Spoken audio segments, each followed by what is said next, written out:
After I first watched The Empty Man, I was like, what? They manifested, what? What the f is going on? I know. So let's break it down. This is gonna be a good day.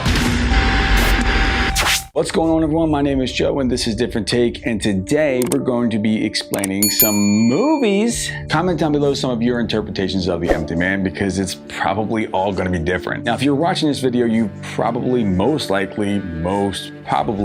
probably have seen this movie before. So I don't have to warn you, but I will anyway. There's going to be spoilers. The Empty Man, the movie, is about everything and nothing. Already you're starting to lose me. It's about how nothing really matters. Nothing. It's all about how you perceive it up here. It's about your perception, how certain people and certain things can influence the mind. Essentially mind control. How the power of positive thinking, and at the same time, the polar opposite, the power of negative thinking, can both have the same impact. Vulnerable people can be easily influenced and drawn to the light or the dark. All it takes is a couple of pushes this way and a couple of pushes that way. Now he's a philosophizer. In this movie, the influences of good or the light, the dark, evil influences are in stark contrast to each other, which is nothing new in movies. That's pretty much par for the course. But what's interesting is there are a lot of parallels between the two. I have no idea what you're talking about. So let's just get into this movie and break this movie down. So here we go. The movie opens up with a little or a big prologue, and we are in 1995 in Bhutan, in Yura Valley. I'm not a valley, Yura Valley. We meet Greg and Paul and Fiona and Ruthie, and they're going hiking in Bhutan up this mountain, and they cross a very sketchy looking bridge. It's interesting to see how all four people handle their fear. Why? Because it is really all based on your perception. While those three are freaked out, Greg's just sort of trotting along the bridge like, hey, come on, hey, it's good times, let's go. Get used to seeing bridges. This is one of many bridges. There's bridges all over this damn movie. They get across, and Paul, looking like little Steven, hears some ringing, and not the kind from Polar Express. And he's just like, what in the hell is that? Whoop! And just completely falls down the damn crevasse. And it's because they're like, you okay down there, buddy? It's like, no, he just fell down a damn crevasse in the mountain. Empty Man's looking like Skeletor, sitting there like a baseball catcher, like, all right, chuck it in there, baby, chuck it in there, baby, come on. They're wandering, trying to get help, and they find an abandoned cabin in the middle of nowhere. Oh, this cannot be good. This is never good. Yeah, no. Ruthie finds a little flute on Paul, a little Yaz flute. Greg finds some scars on Paul's wrist. We can kind of see why Paul was hearing the ringing, because he is a good vessel for the Empty Man. He's obviously going through some stuff. Greg says to Fiona, it's not his head, but in his head. Ruthie sees someone or something outside the cabin, and she goes outside. Why? No. What are you doing? Ruthie and this like shadow-like figure proceed to play a game of red light, green light. Now Ruthie runs in the cabin and out of harm's way, for now. Later on, while Ruthie is sleeping, Paul is in her ear, sounding like a goddamn coffee drip, like that sound was driving me completely bonkers. She wakes up and finds Paul missing. They go out to look for him, and they find Paul sitting in front of the bridge. Paul breathes something out, and it looks like at the same time, Ruthie breathes something in. Now, Ruthie pulls out a knife and kills Greg. What? I liked Greg. And then kills Fiona. All right, now you done crossed the line, because I really liked Fiona. It looks like Paul is controlling her and telling her what to do telepathically. Ruthie just is sitting there and she just falls off the ledge. And if you look at Paul, he has a little tear drop. It's as if Paul is in there somewhere and had to watch helplessly as his friends get killed by his girlfriend, and his girlfriend just falls off a cliff. No, not a good time. It's kind of like there's some symbolism there with someone who maybe is dealing with depression or addiction, watching as the people around you, like you're bringing the people down around you, and you know you're doing it, but you're kind of helpless to sort of help yourself. 20 plus minutes in, we get some titles. Yay, titles, 20 plus minutes in. That was a long prologue, Jesus. Mary and Joseph. We're in 2018 in Webster Mills, Missouri. We're introduced to our main character, James Lasombra. I get all that. I grew up in San Francisco. Please, I grew up in San Francisco. Now, James meets up with Amanda, and we meet Amanda, who suspiciously looks like Will from Stranger Things. Twinning. Now, it's established that he knows Amanda pretty well. He knows her mom even better. Now, the conversation that they have is very important. It's one of the most important parts of the movie. Nothing can hurt you because nothing is real. What's real starts here and ends up out here. What we think about with focus and intention and repetition, we manifest. It's the power of positive thinking, the power of negative thinking, right? It's like, if you think it, if you believe it, you'll make it happen. It's an interesting phrase. Amanda's mom, Nora, wakes up to find Amanda missing. We see that Amanda is going through some stuff too. Her dad died 2 years ago. She's having some panic attacks. Later on, James is on the bridge, another bridge, and he finds an open manhole. Manhole, empty man. I see what you did there, movie. Later, Devara is at her home, I guess, and she's has a sauna. Who the hell can afford a sauna? Devara gets stabbed by, what, a dark figure? But then there's some scenes where you see she's doing it to herself. What? I don't know what's going on here. Even James says to the cop, people just don't do that to themselves. I agree, James. You know this town. 1, 2 murders a year. Now this poisons the atmosphere. It's communicable. It changes people. Now, at this time, they're showing a vigil going on, and just remember this scene for later. Later on, James is listening to the audio interview with Devara. On the first night, you'd hear him. The second night, you'd see him. On the third night, you'd feel him. It's like that thing with Amanda earlier. What you think about with focus and intention and repetition, you manifest. If you think it, you believe it, you'll make it happen. Now, James researches the Pontifex Institute, or the Pawn to Fix Institute. Pawn to Fix. It's a stretch, but you know what? Whatever. I'm going with it. Okay.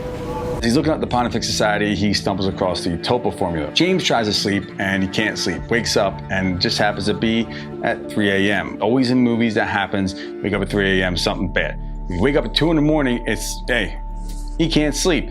All of a sudden now it's 3 a.m. and it's like, oh, something bad's going to happen. Now James starts hearing things in the dark, and shadows start messing with his head, and he grabs a bat. Attaboy, James, grab that bat. That's a smart thing to do. James goes to the Pontifex Institute to investigate. And when he's walking in, look at the literature to the left. Also look at the questions on the registration form. Hi. What is this?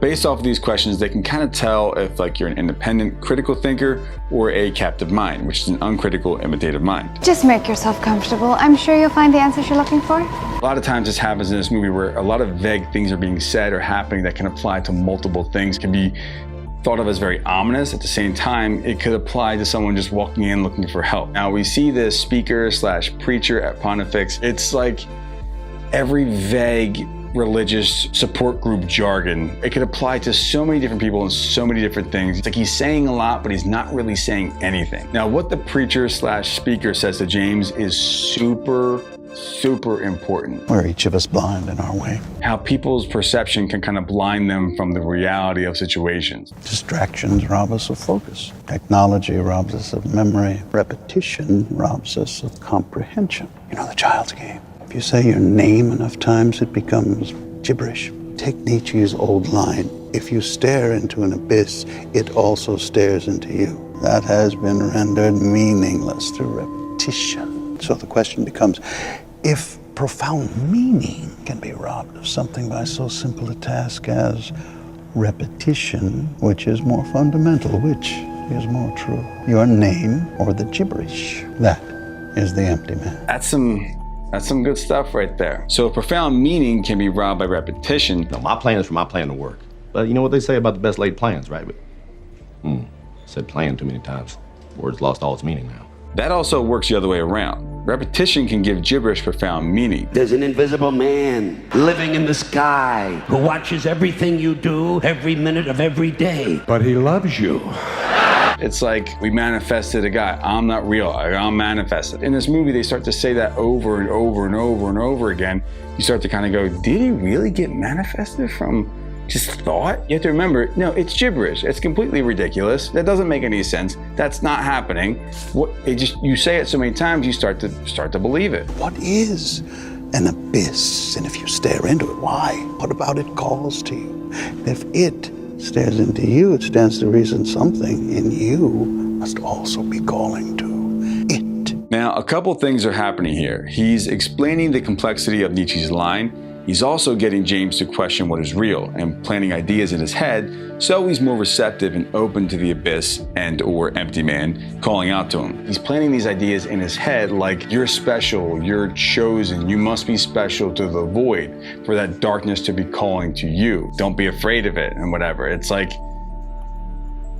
no. I'm so glad you came back. Never been here before. Stop planting ideas in my head there, preacher. Stop messing with me, dude. James goes to this camp/cabin, goes through these files and sees his file. But note, it's empty. I see that as like a metaphor for there's no thoughts in there. He has nothing in his head as far as the thoughts they're trying to plant in his head.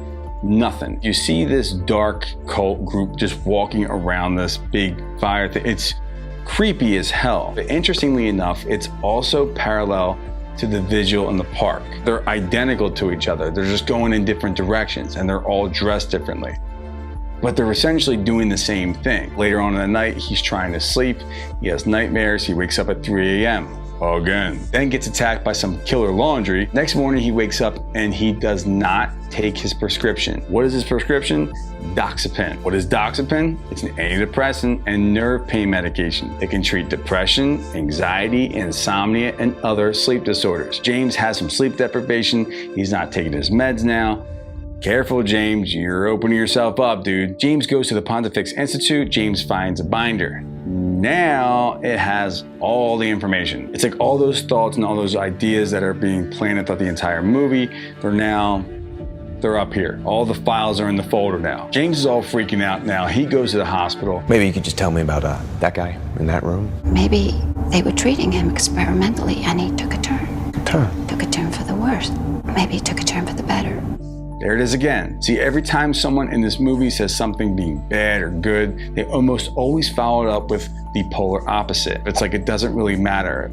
Nothing really matters. It could be good, it could be bad. James finds Amanda in the room with Paul. You can call him whatever you'd like. I like to think of him as a carrier because he's like a disease in a way, but he's also like a carrier signal, you know? No, Amanda, he doesn't know. We don't know. That's why he's asking you, you knucklehead. Modulated by an input signal, he transmits, we receive, and his message is contagious. I need to call your mom. He calls Nora, and apparently whoever answers, they act like they don't know who he is. Or maybe Nora did answer, and that's just what James heard, because there's an evil, empty man in the room with him, and it's like this stuff can be thrown off like that. We find out Paul is getting weak, and he only has so long left. They need a replacement, so they tried something radical, an experiment. It's getting hard to tell what's real and what's in your head anymore, isn't it? It's not real! Of course it's not, so why fight it? You must detach from a false reality in order to attach to a new one, a stronger one. Now you can easily flip that around. You must detach from your actual reality in order to attach a new one, a fake one, a false reality. We made you